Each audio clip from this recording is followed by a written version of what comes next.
Hello বন্ধুরা, তোমরা সবাই কেমন আছো? ভালো আছো তো? এই দেখো সবুজে সবুজে ভরা গাছগুলো কত সুন্দর লাগছে। আমার কাছে তো খুবই ভালো লাগছে। তোমাদের কাছে কেমন লাগছে জানাবে। ভালো লাগলে লাইক, শেয়ার ও সাবস্ক্রাইব করে আমার পরিবারের পাশে থাকবে।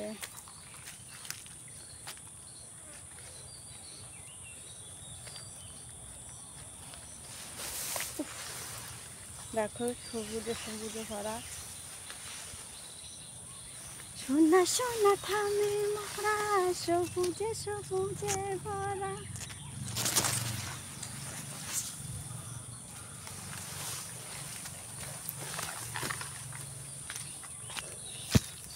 দেখো ছোট্ট তাল গাছটা কত সুন্দর লাগছে। ছোট্ট তাল গাছটা আমার কাছে তো খুবই ভালো লাগছে। তোমাদের কাছে কেমন লাগে বলো। আর দেখো এই গাছগুলো কে কে চেনো একটু কমেন্টে জানাবে। তাই দেখো এগুলো কিন্তু চই ঝাল, খেতে কিন্তু খুব টেস্ট। এই যে চই ঝালগুলো দেখো, এগুলো কিন্তু সেই মোটা হয়ে গেছে, দেখাচ্ছ। টাটা বন্ধুরা, সবাই ভালো থেকো, সুস্থ থেকো, আমার পরিবারের পাশে থেকো। আবার দেখা হবে অন্য কোনো ব্লগে।